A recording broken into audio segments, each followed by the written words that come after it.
Baik, perkenalkan nama saya Ria Morananta Karina Brutu dengan NIM 24109111201010. Saya dari PSKPS Angkatan 2024 FK Universitas Lambung Mangkurat.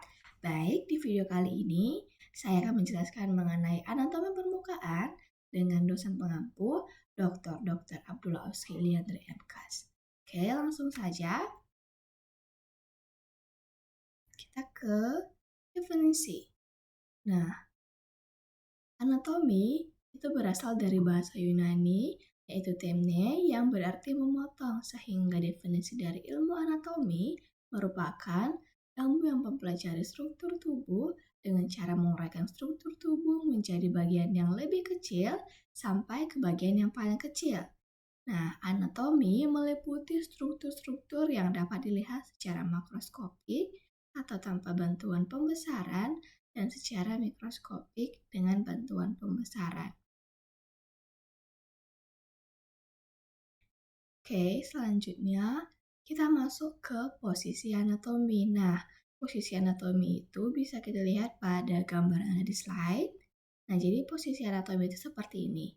Yang pertama dengan badan berdiri tegak. Nah, badan berdiri tegak, kemudian kepala, mata, dan jari kaki ini menghadap ke depan. Oke. Kemudian anggota badan atas berada di samping dan merapat hingga telapak tangan itu menghadap ke depan. Nah, ini telapak tangannya menghadap ke depan. Kemudian arah ibu jari, kita bisa perhatikan arah ibu jari, ini menjauhi bidang medial atau ke arah keluar atau ke arah lateral. Oke, sepertinya cukup jelas. Kita next.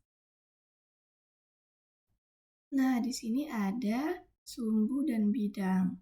Nah, di sini udah diberikan beberapa gambar dengan beberapa warna untuk memudahkan kita mengidentifikasi. Yang warna biru bisa kita lihat di tabel, ini merupakan sumbu sagital. Nah, penjelasannya juga ada di sini. Yang pertama itu adalah bidang sagital yang membagi kedua tubuh sama rata, bagian kiri dan bagian kanan. Oke. Nah, di sini ada sumbu transversal seperti ini, dan ini merupakan sumbu longitudinal atau vertikal. Nah, untuk bidang-bidangnya sendiri bisa kita lihat di sini. Ada bidang median, yaitu bidang simetri membagi tubuh menjadi dua belahan yang sama. Bidang sagital berjalan sejajar dengan bidang median. Bidang transversal, bidang yang memotong tubuh tegak lurus. Bidang frontal sejajar dengan dahi. Kemudian untuk sumbu-sumbu utama lebih jelasnya, ada sumbu sagital, itu terletak tegak lurus terhadap sumbu transversal dan longitudinal.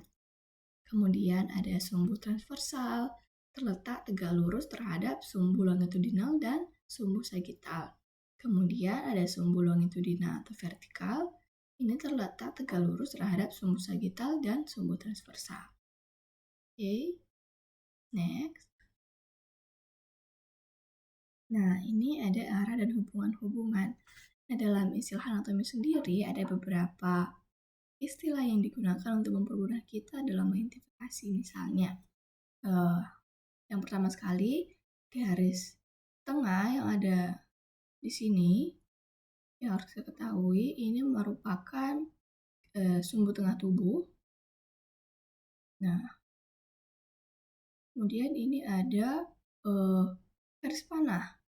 Ada panah keluar dan ada panah yang masuk. Nah, yang panah masuk ini merupakan medial dan yang ini merupakan lateral. Nah, dari panahnya saja kita sudah bisa mengidentifikasi ya, kalau medial itu mengarah ke arah sumbu tengah tubuh, sedangkan kalau lateral ini mengarah keluar sumbu tengah tubuh.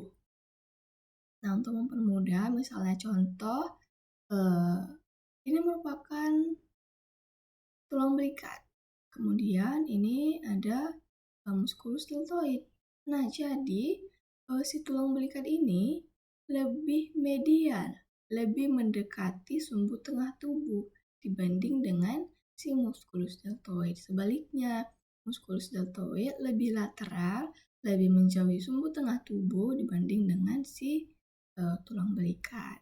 Nah, kemudian pada gambar di sini ada istilah proksimal dan distal. Nah, ini bisa kita perhatikan panahnya. Kalau proksimal itu mengarah ke atas, kalau distal itu mengarah ke bawah. Tadi di lateral sama medial itu kan terhadap mendekati atau menjauhi sumbu tengah tubuh. Kalau proksimal dan distal ini ada yang namanya itu mendekati atau menjauhi berdasarkan pangkal. Pangkal ini bisa contohnya itu pada ekstremitas. Misalnya kita ekstremitas atas ya. Contohnya ini merupakan musculus biceps brachii atau regiobrachium dan ini merupakan manus. Nah, jadi si manus lebih distal atau manus lebih menjauhi pangkal tubuh dibanding dengan musculus biceps brachii yang ini.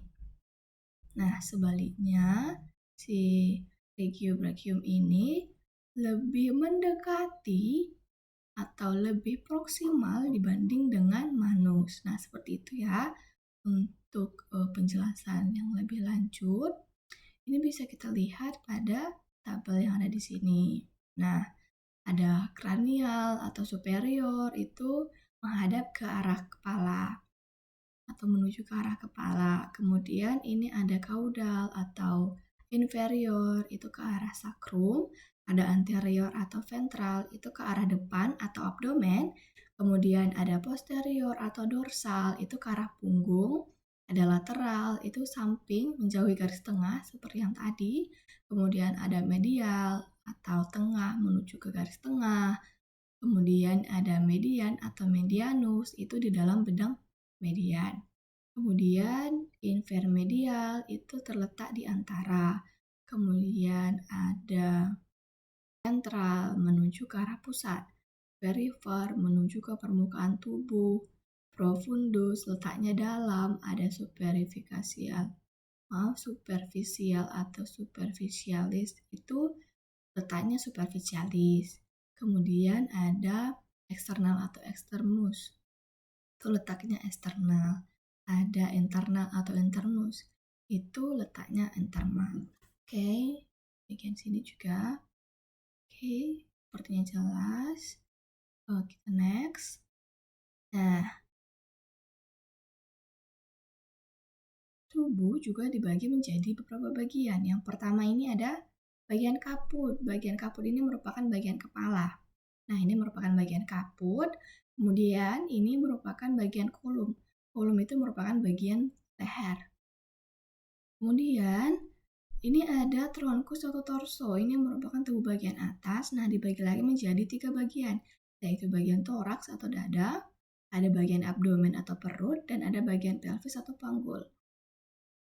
Nah, selanjutnya, ini ada namanya membran superius dan membran inferius. Membran superius ini merupakan bagian dari ekstremitas atas, sedangkan membran inferius ini adalah ekstremitas bawah. Nah, membran superius ini dibagi menjadi brachium atau lengan bagian atas, kemudian ada antebrachium atau lengan bagian bawah, kemudian ada manus. Untuk membran inferius juga dibagi menjadi femur atau tungkai bagian atas, kemudian ada crus atau tungkai bagian bawah, dan ada pes. Nah, ini merupakan bagian jika kita lihat dari sisi belakang, ini ada dorsum atau dorsum, ini merupakan punggung. Oke.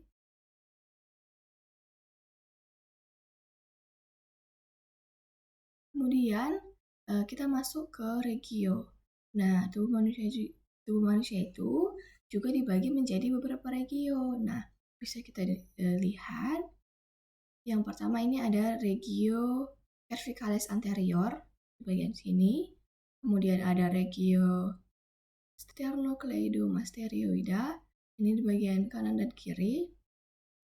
Ada regio cervicalis lateralis di bagian sini. Kemudian di sini ada trigonum clavipectorale. Kemudian ini ada regio deltoidea atau bagian pundak. Kemudian ini ada regio axillaris, itu atau bagian ketiak. Kemudian ada regio mammaria atau bagian payudara. Kemudian ada bagian regio brachii anterior. Ini atau lengan bagian atas. Kemudian di sini ada regio cubitalis anterior dan fossa cubitalis. Nah, jadi regio cubitalis anterior ini merupakan siku. Sedangkan fossa cubitalis itu merupakan lekukan yang ada di siku. Nih, oke. Kemudian ini ada regio antebrachii, posterior, dan yang anterior. Nah, kalau dalam posisi anatomi, nanti kan lengan akan menghadap ke depan. Jadi di sini ada dia yang posterior dan yang di anterior. Kemudian, ini merupakan regio praesternales. Dan ini merupakan regio pectoralis. Ini merupakan regio inframammaria. Yang tadi ini merupakan regio mammaria. Ini merupakan regio di bawah mammaria. Jadi inframammaria. Kemudian ini ada regio epigastrika. Di sini ada regio hipokondriaka. Kemudian ini ada regio umbilicalis dan ada regio ini abdominalis lateralis. Di sini ada regio inguinalis. Kemudian di sini ada regio pubica. Di sini ada regio urogenitalis. Kemudian di sini ada dorsum manus, punggung tangan. Kemudian ini ada belakang tangan. Kemudian ini ada trigonum femoris. Ini ada regio femoris anterior. Ini merupakan regio genus anterior. Ini memang bagian belakang ini regio crucis posterior. Kemudian ini regio crucis anterior dan ini dorsum pedis. Oke. Masuk ke kerangka dan jenis tulang. Jadi tulang-tulang itu juga dikelompokkan menurut bentuk dan strukturnya.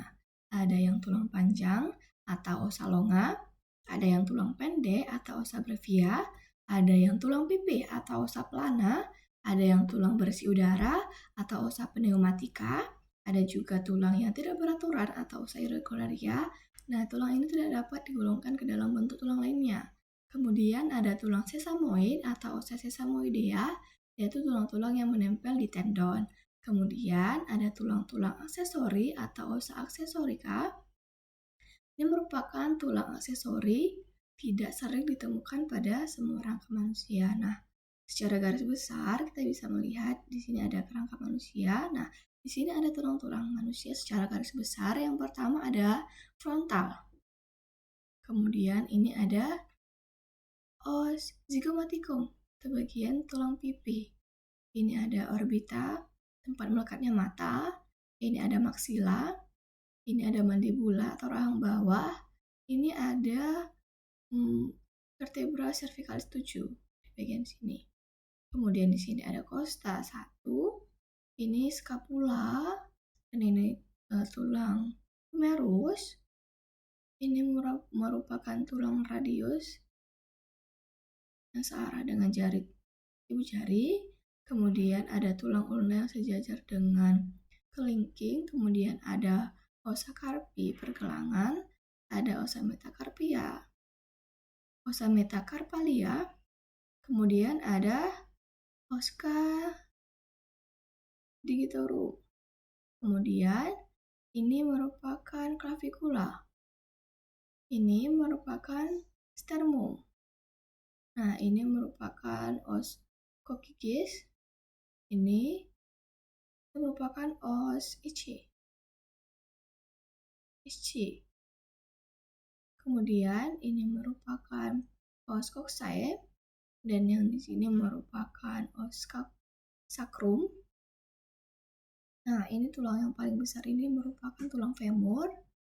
Ini merupakan patella atau bagian lutut. Di sini ada tibia dan fibula. Kemudian ada os tarsi, ada osa metatarsilia. Kemudian di sini ada osa tarsi. Kemudian di sini ada osa metatarsalia. Terus di sini ada osa digitorum. Oke. Nah, sendi dan jenisnya. Jadi, berdasarkan sumbu utama gerakan, kita dapat membedakan sendi menjadi sendi uniaksial, biaksial, dan multiaksial. Sendi uniaksial ini merupakan sendi yang bergerak ke satu arah. Kalau sendi yang biaksial itu dapat bergerak ke dua arah. Dan kalau multiaksial itu bisa bergerak ke segala arah. Nah, misalnya pada gambar yang A, gambar A ini merupakan sendi engsel yang merupakan sendi yang uniaksial dan memungkinkan untuk pergerakan fleksi dan ekstensi. Kemudian yang B ini merupakan sendi konoid, ini merupakan sendi uniaksial yang memungkinkan untuk pergerakan rotasi. Kemudian yang C merupakan sendi ungkit. Nah, sendi ini juga merupakan sendi yang uniaksial yang memungkinkan untuk pergerakan rotasi. Kemudian yang bagian D, nah di sini ini yang terdapat di sini, ini merupakan sendi kondilar. Ini merupakan sendi yang biaksial yang memungkinkan untuk pergerakan fleksi, ekstensi, abduksi, aduksi, dan gerakan rotasi yang terbatas. Kemudian yang bagian E ini merupakan sendi plana. Ini merupakan sendi yang biaksial, memungkinkan untuk gerakan fleksi, ekstensi, abduksi, aduksi, dan gerakan rotasi terbatas. Nah, yang bagian F ini merupakan sendi bulat atau sendi ball and socket, yang merupakan sendi yang multiaksial, memungkinkan untuk pergerakan fleksi, ekstensi, abduksi, aduksi, dan gerakan rotasi juga ya. Kemudian yang bagian G, gambar pada bagian G ini merupakan sendi datar. Ini merupakan sendi yang memungkinkan untuk gerakan berkelinci sederhana dengan arah yang berbeda-beda. Oke. Kita masuk ke otot. Nah, ini merupakan susunan dari otot rangka. Zoom. Nah, di sini sudah diberikan keterangan yang nomor 1 ini merupakan gaya otot. Ini gaya otot. Kemudian yang nomor 2 ini merupakan lengan pengungkit maya otot. Yang ketiga merupakan sumbu rotasi sendi. Nah, ada bagiannya yaitu origo, yaitu tempat pelekatan otot dan tulang. Kemudian ada fascia, ada kaput, ada ventar. Kemudian di sini ada insertio. Insertio ini juga merupakan tempat pelekatan otot dan tulang, namun di insertio ini terdapat tendon yang memungkinkan untuk pergerakan. Oke, kemudian di sini ada jenis-jenis otot berdasarkan bentuknya. Yang pertama, ini ada penjelasan lebih jelas. Yang pertama itu merupakan bentuk yang satu kepala. Satu kepala serabut-serabut otot sejajar, namanya merupakan musculus fusiformis. Yang B ini merupakan dua kepala, ini namanya musculus biceps. Yang C ini otot yang memiliki dua perut, ini namanya musculus biventar. Kemudian yang D ini merupakan banyak kepala, bisa kita lihat di sini banyak kepala. Ini merupakan otot-otot pipi, namanya musculus planus. Nah, yang E ini merupakan otot yang berperut banyak dengan perpotongan-perpotongan tendon. Nah, jadi tendon yang dimaksud yang berwarna lebih cerah ini merupakan tendonnya. Ini namanya musculus intersectus. Nah, yang bagian F ini merupakan otot unipenatus atau musculus semipenatus. Kemudian yang G ini merupakan otot bipenatus atau musculus bipenatus. Kemudian ini ada dermatom. Ini ada sedikit penjelasannya. Dermatom ini merupakan area kulit itu yang diperbarui oleh level medula spinalis tunggal. Nah, atau pada satu sisi oleh nervus spinalis tunggal. Terdapat tumpang tindih di dalam distribusi dermatom, tetapi biasanya daerah tertentu di daerah dermatom dapat diidentifikasi sebagai suatu area yaitu yang dipermasalahkan oleh level medula spinalis tunggal. Nah, dermatom ini sangat penting dalam diagnosa medis karena dapat membantu menentukan lokasi yang spesifik terhadap kerusakan atau gangguan pada sistem saraf berdasarkan gejala yang dilaporkan, seperti rasa sakit, mati rasa, atau sensasi abnormal pada area tertentu di kulit. Nah, jadi ini ada beberapa bagiannya.